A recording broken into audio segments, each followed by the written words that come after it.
कांग्रेस ने विनेश को दिखाई हरी झंडी। चुनाव से पहले कांग्रेस ने पलटा खेल।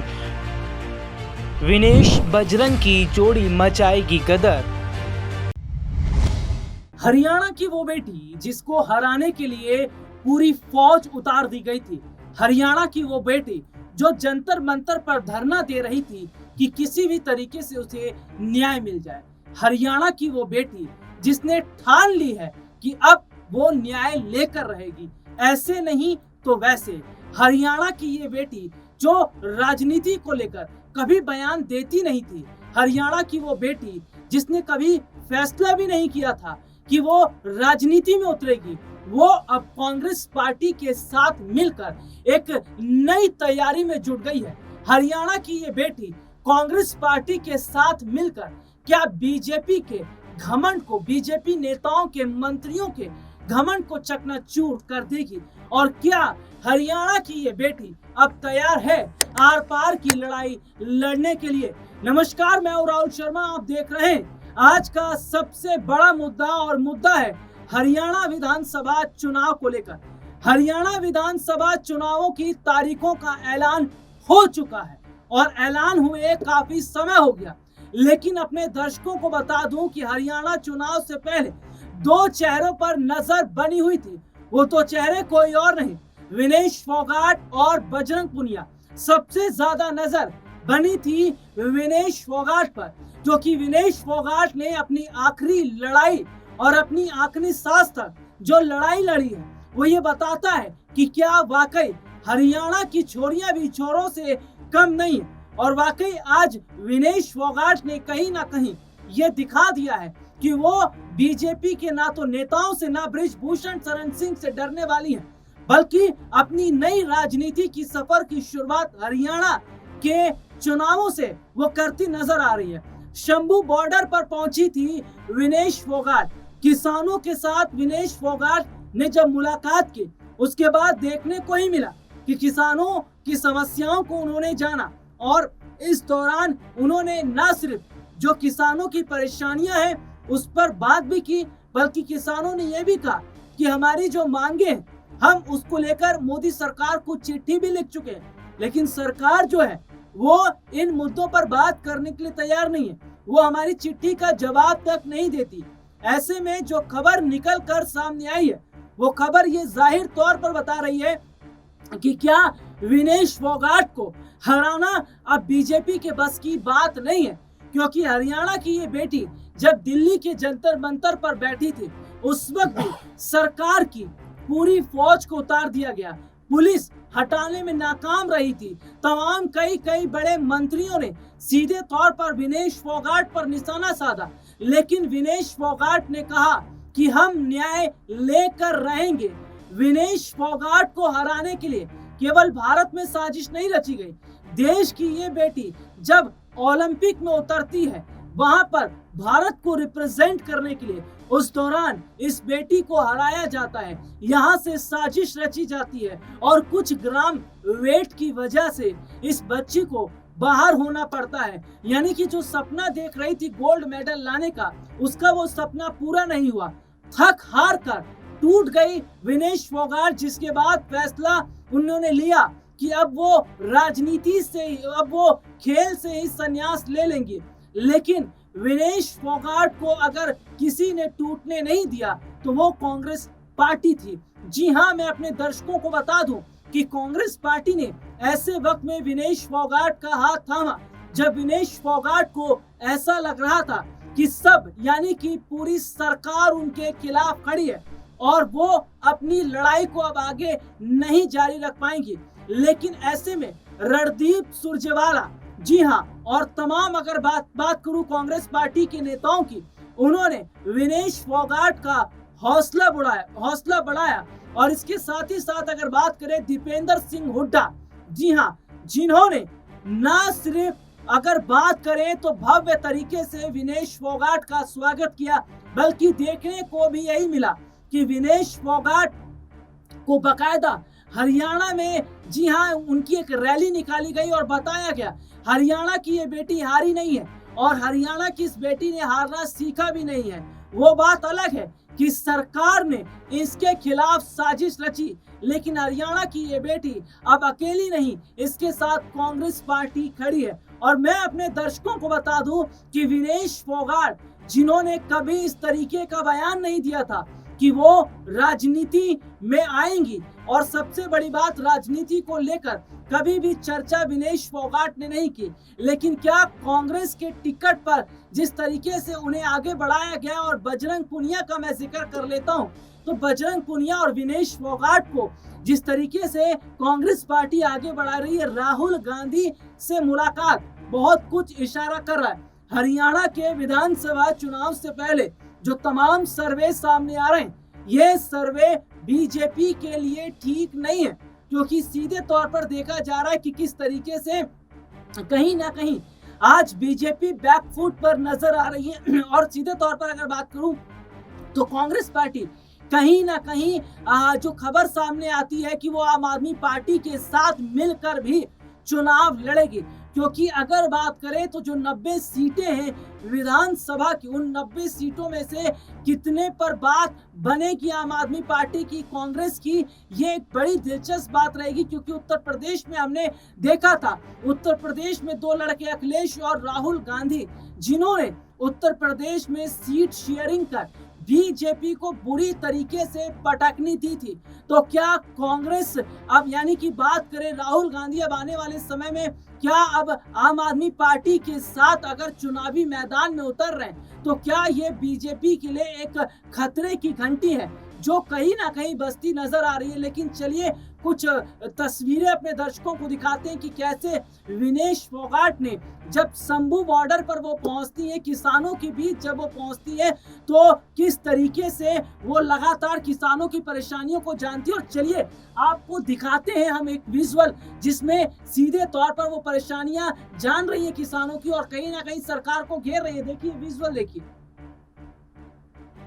तो ये वीडियो आपने देखा जिसमें हमने अपने दर्शकों को दिखाया किस तरीके से विनेश फोगाट जब किसानों के बीच पहुंची तो किसानों का उत्साह तो बढ़ता नजर आया, लेकिन कहीं ना कहीं उन्होंने कहा कि हरियाणा की ये बेटी किसानों के साथ पहले भी खड़ी थी और आगे भी खड़ी रहेगी। लेकिन एक दिलचस्प बात यह है कि जो विनेश फोगाट ये कह रही थी कि मैं कभी राजनीति में नहीं आऊंगी या राजनीति से उनका कोई बड़ा वास्ता नहीं है, क्या उनकी मजबूरी बन गई है राजनीति में आना? क्या कांग्रेस पार्टी का साथ उनके लिए जरूरी इसलिए भी हो गया है क्योंकि उनके खिलाफ जो साजिश रची, उनके खिलाफ साजिश रचने वाला कोई और नहीं, बृजभूषण शरण सिंह। बृजभूषण शरण सिंह के खिलाफ भले ही सबूत ना मिले हो, भले ही बृजभूषण शरण सिंह का अगर हम जिक्र करें तो उनके खिलाफ वो तमाम एविडेंस नहीं मिल पाए, लेकिन जिस तरीके से विनेश फोगाट ने बृजभूषण को लेकर कहीं ना कहीं एक बड़ी बात रखी, उसके बाद देखने को मिला कि विनेश फोगाट को न्याय दिलाने के बजाय भारतीय जनता पार्टी के तमाम नेता और तमाम मंत्री हंसते नजर आए। मजाक विनेश फोगाट का उड़ाया गया, लेकिन विनेश फोगाट ने भी कहा कि वो हारने वालों में से नहीं है।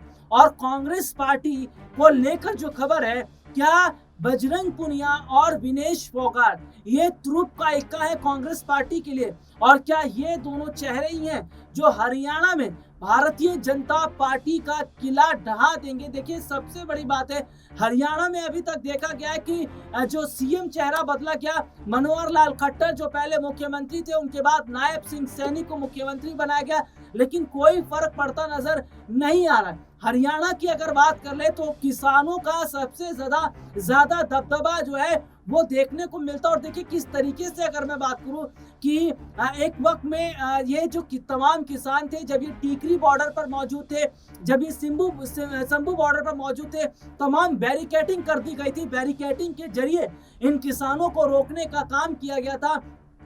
इन किसानों की जो संधि है इसको आतंकवाद से भी जोड़ा गया था। और स्थिति क्या हुई, हरियाणा में बहुत बड़ा झटका लगा जब लोकसभा के चुनाव होते हैं। उस दौरान हरियाणा भी एक ऐसा राज्य है जहां पर बड़ा झटका जो है वो बीजेपी को लगा, और बीजेपी की स्थिति लगातार इसलिए और खराब हो रही है क्योंकि यहाँ पर ये देखा जा रहा है कि ना तो वो किसानों को लेकर बात करना चाह रही है, और जिस तरीके से देखने को ये मिल भी रहा है कि जो समस्याएं हैं लोगों की उसको भी कहीं ना कहीं मैं अगर बात करूं तो वो जानने की कोशिश नहीं करी। लेकिन विनेश फोगाट का अगर मैं जिक्र कर रहा हूं तो क्या विनेश फोगाट वाकई एक बड़ी जो रणनीति बना रही है कांग्रेस की टिकट पर, क्या विनेश फोगाट का वो सपना पूरा हो पाएगा? लेकिन एक अपने दर्शकों को रिपोर्ट दिखा देते हैं कैसे विनेश फोगाट ने राजनीति में एंट्री की और कैसे खेल के मैदान से राजनीति के मैदान में उतरी विनेश फोगाट ने पूरी तस्वीर को ही बदल दिया। भले ही हरियाणा की बेटी विदेशी धरती पर हार गई, लेकिन हार मानना हरियाणा के लोगों ने सीखा ही कहाँ है और हमारी चोरी छोरे से कम है क्या। और सीधे तौर पर अपने दर्शकों को बता दें कि विनेश फोगाट ने लड़ाई तो अब शुरू की है और लड़ाई जिस तरीके की शुरुआत की विनेश फोगाट ने, अब सीधे तौर पर अपने विरोधियों को उसी अंदाज में जवाब देने के लिए भी तैयारी कर रही हैं। विनेश फोगाट भले ही विदेशी धरती पर हार गई हों, लेकिन वो चुनावी अखाड़े में उतरकर चुनाव जीतकर अपने विरोधियों को कड़ी शिकस्त देने की तैयारी में है। तो कैसे विनेश फोगाट ने खेल से इतनी पहचान बना ली कि अब कांग्रेस के टिकट पर चुनाव लड़ने की खबरें चल रही हैं। क्या है विनेश फोगाट और कौन है विनेश फोगाट जिन्होंने कम वक्त में अपनी पहचान देश में ही नहीं विदेश में भी बना ली? भारत के बेहतरीन पहलवानों में विनेश फोगाट का नाम जगजाहिर है। इनका नाम किसी परिचय का मोहताज नहीं। बहुत कम उम्र में अपने चाचा महावीर सिंह फोगाट के द्वारा इस खेल से परिचित होने के बाद विनेश अपनी चचेरी बहनों गीता फोगाट और बबीता कुमारी के नक्शे कदम पर चल चुकी। 2 बार की ओलंपियन विनेश फोगाट के पास राष्ट्रमंडल खेलों में 2 स्वर्ण, एशियाई खेलों में 1 स्वर्ण पदक है। उन्हें 2019 में विश्व चैंपियनशिप में कांस्य पदक के अलावा 2021 में एशियाई चैंपियन का ताज पहनाया गया था। विनेश फोगाट का जन्म हरियाणा के भिवानी जिले के बलाली गांव में पहलवानों के परिवार में हुआ। वहीं सिर्फ 9 साल की उम्र में विनेश फोगाट को अपने पिता की मृत्यु का सामना भी करना पड़ा, जिसके बाद उन्होंने चाचा महावीर सिंह फोगाट से प्रशिक्षण प्राप्त किया। विनेश को उन ग्रामीणों के विरोध का सामना भी करना पड़ा जो कुश्ती को पुरुषों का खेल मानते थे और महिलाओं को उनके घरों तक ही सीमित रखने की वकालत करते थे। विनेश फोगाट ने अपनी शुरुआती शिक्षा के CMR सीनियर सेकेंडरी स्कूल झोझू कला हरियाणा से पूरी की। बाद में महर्षि दयानंद यूनिवर्सिटी रोहतक हरियाणा से स्नातक की शिक्षा हासिल की। पिता की मृत्यु के बाद चाचा महावीर फोगाट ने उन्हें पहलवानी के गुण सिखाए। महावीर फोगाट पहलवान गीता और बबीता के पिता हैं और उन्होंने ही विनेश को अच्छी खासी शिक्षा दी और पहलवानी में विनेश ने एक नाम कमाया और विदेशों में भी उन्होंने अपनी एक जगह बनाई। अब ऐसे में विनेश फोगाट के राजनीति में उतरने की जो चर्चाएं हैं वो बताता है कि विनेश फोगाट किस तरीके से अपनी लड़ाई को लड़ रही हैं। तो क्या राजनीति में उतरकर वो जो लड़ाई लड़ेंगी उसमें क्या उन्हें बड़ी सफलता मिलेगी और क्या अपने विरोधियों को पछाड़ पाएंगी? तो ये रिपोर्ट आपने देखी जिसमें विस्तार से हमने अपने दर्शकों को दिखाया। अब वाकई ये बहुत ज्यादा दिलचस्प बात रहेगी कि क्या विनेश फोगाट पर जो दांव खेल रही है कांग्रेस पार्टी, क्या इसका बड़ा फायदा कांग्रेस को हरियाणा के विधानसभा चुनाव में मिलेगा। और विनेश फोगाट और बजरंग पुनिया ही हैं जो कांग्रेस पार्टी को हरियाणा के विधानसभा चुनाव में एक बड़ी जीत दिलाएंगे। लेकिन कहीं ना कहीं अपने दर्शकों को बता दें, एक बड़ी खबर जो निकल कर सामने आती है कि कांग्रेस ने आम आदमी पार्टी के साथ गठबंधन का ऐलान किया। ये वही कांग्रेस पार्टी है जिसने दिल्ली में भी आम आदमी पार्टी के साथ गठबंधन किया था। लेकिन हमने देखा किस तरीके से बड़ा झटका कन्हैया कुमार को लगता है। अरविंद केजरीवाल जो है वो मैं अगर बात करूं तो कन्हैया कुमार का सपोर्ट कर रहे थे, समर्थन कर रहे थे। लेकिन कहीं ना कहीं जो तस्वीरें निकल कर सामने आई उसके बाद देखने को मिला कन्हैया कुमार हार जाते हैं और कांग्रेस पार्टी और आम आदमी पार्टी के बीच का जो गठबंधन है वो कहीं ना कहीं टूटता नजर आता है। लेकिन अब ऐसी क्या मजबूरी है जो कांग्रेस पार्टी और आम आदमी पार्टी को अगर हम बात करें तो एक साथ आने पर मजबूर कर रही है, क्योंकि ये वही आम आदमी पार्टी है जो पानी पी पी के अगर बात करें तो कांग्रेस पार्टी को घेर रही थी, शीला दीक्षित को घेरा करती थी। लेकिन जो तस्वीरें इस वक्त दिखाई दे रही है वो जाहिर तौर पर ये बता रही है कि क्या वाकई दो दुश्मन अब एक साथ आ रहे हैं। और देखिए, राजनीति का ही एक बहुत बड़ा फंडा होता है। जिस तरीके से नीतीश कुमार ने ये कहा था कि मैं कभी वापस बीजेपी के साथ हाथ नहीं मिलाऊंगा, या गृह मंत्री अमित शाह ने कहा था कि कभी नीतीश के साथ जो है वो हम जुड़ाव नहीं रखेंगे, लेकिन अब राजनीति में जिस तरीके से एक बड़ा फेरबदल हो रहा है और माना ये जा रहा है कि कहीं ना कहीं आम आदमी पार्टी और कांग्रेस हरियाणा के जो विधानसभा चुनाव है उस चुनाव में एक साथ आती नजर आ रही है, एक साथ जो है वो कहीं ना कहीं राजनीतिक गठबंधन कर रही है। तो क्या इस गठबंधन का वाकई 90 सीटों पर फर्क पड़ता नजर आएगा? और दूसरी तरफ दुष्यंत चौटाला का जिक्र कर लेते हैं, तो कई उनके जो पार्टी के लोग हैं वो बीजेपी की तरफ चले गए, जिससे जेजेपी को हरियाणा में बड़ा झटका लगता है। तो ये जो हरियाणा की सियासी स्थिति है वो ये जाहिर तौर पर बता रही कि क्या आगामी समय के अंदर कांग्रेस पार्टी और आम आदमी पार्टी का गठबंधन बीजेपी के किले को ढहा देगा, और क्या वाकई विनेश फोगाट और बजरंग पुनिया जिन पर कार्ड जो खेला गया है कांग्रेस पार्टी की तरफ से, क्या ये कहीं ना कहीं बड़ा झटका अब बीजेपी को देंगे? और क्या वाकई बीजेपी को हरियाणा में भी झटका लगेगा? जैसे हम देख रहे थे कई और राज्यों में बीजेपी की स्थिति खराब होती नजर आई थी, तो क्या अब नुकसान जो है वो नजर आने वाला है हरियाणा में बीजेपी के लिए?